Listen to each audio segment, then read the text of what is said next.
No, so Prince and I just wanted to show you. So hi, Prince. Hi, Prince. Prince and I just wanted to show you how to notch out a neck in a box for said guitar neck. All right, fairly simple.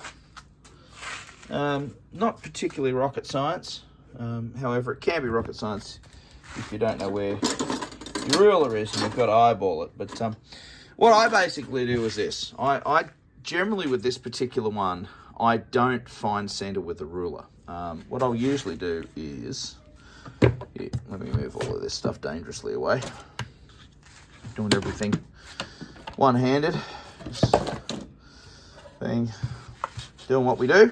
You know what it's like, we're doing everything one-handed. So what I'll generally do is I'll lie the guitar neck on the body, like so. Oh, very nice fit.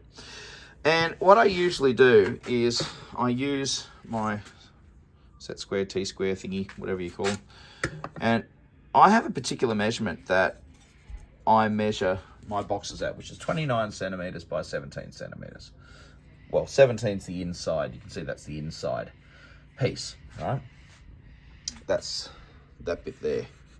It goes from there to there is 17 centimeters, and from there to there is 29 centimeters. It just makes a good sized box. And this box I've made using Meranti. I like using Meranti for the boxes. It cuts nicely. It's nice and strong. It has, I think, some similar. I've heard it's got similar properties to mahogany. So, you know, being that it is a box guitar, you kind of want it to sound pretty good. What I usually find is with the measurements that I've got, I'll usually set this up to probably about 8.2 centimeters, so 82 mil. And I'll usually measure it from there, and then I flip it and I measure it, and I kind of adjust it to get it so that the neck's sitting in the middle. It's comfortable to middle. I'm happy with a 0.5 mil either side. If it's 0.5 mil out from that, I'm not going to worry about it. It's pretty cool. And then what I'll do is I will then lie it up and measure the depth. Now in this case here, the depth was just a little shy of the route mark that I've put in here. You can see on this side, which has already been cut, how far it is. And then what I usually do is I'll cut down the sides first. Now I like to use a pull saw. I use these Irwin pull saws. Now you got to be careful a little bit because they're quite flexible. They're designed so that you can hold them and cut like that on a flat. But I quite like these pull saws, and I think they're very sharp, and they're as cheap as chips. If you're in Australia, I got this from Irwin. I got this from Bunnings. So I don't know whether Harbour Freight or whatever it is. I'm sure you can get an equivalent type of thing. And then what I'll do is I'll cut down here. I'll cut down, and all I need to do then, and I'm doing this one-handed, so I apologise if I'm a bit bumpy. I'll just put the chisel in. It's a pretty rusty old chisel. I usually just do this. I'll sit there. There you go. I can usually just pull that out like so. I'll just put these clamps back on because, sorry, again doing it one-handed. Apologies for the bumping around. And then I'll use a rough saw. Funnily enough, I do love using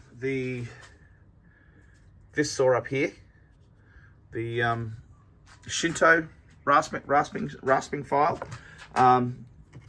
But for this job, because this thing doesn't, it's just got a really square edge on it, and I really like just a good roughing out file. And what I'll then do is I'll usually get like a metal file, a flat file, and I just bevel the edges just gently. You can see I'm coming in like that.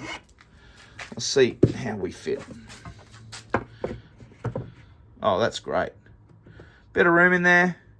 Now I don't actually, for these guitars, so that I can work on them later if I need to, I actually don't glue these into the box. They actually get stuck onto the lid, and then the lid gets attached to the box using screws. That's just the style I do for the particular builds I do. Let me show you one that is currently finished, or almost finished. It's on its way. And that's this one here. And that's how I do my boxes. They're as tough as nails. They're not, you know, they're not paperweights, but I tell you what, you can absolutely give them hell, and they're really lovely and strong. So this is Tiamo. I call this one Tiamo, and they're bolted to the top. So if I need to pull this guitar apart, I can absolutely totally disassemble this guitar if I need to. You know, and this is the thing that I like about it. It's like a, you know, a Stratocaster or something like that. It's like, you know, it's like this guitar here. If I want to pull this apart and fix something on it, man, I can pull the entire thing apart. So I like doing that with these cigar box guitars. I like the fact that if I need to do any adjustments on them or anything at all, man, I can pull these things apart and work on them if I need to. So that's kind of that. Prince has got his ball here. I'll chuck his ball for him. But that's basically how I notch out the neck on my box guitars. And as you can see, these things are bloody tough. So, groovy. That's Adam from Birdwood Guitars. You've been watching the Cigar Box Guitar Builder. And if you want to go and check out my stuff, you can go to birdwood.guitars.com.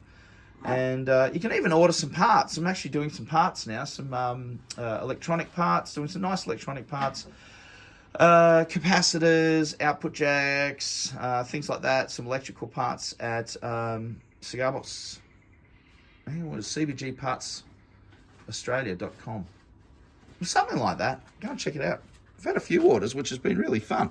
So, yeah, it's just a little thing I'm doing on the side. But otherwise, just go to birdwoodguitars.com, and if you do want to order a couple of bits and pieces, you can go to the Cigar Box Guitar Parts page. And groovy, man. Later, dudes. Go and build something. Have some fun. Or buy something from me. Or from someone else. See ya.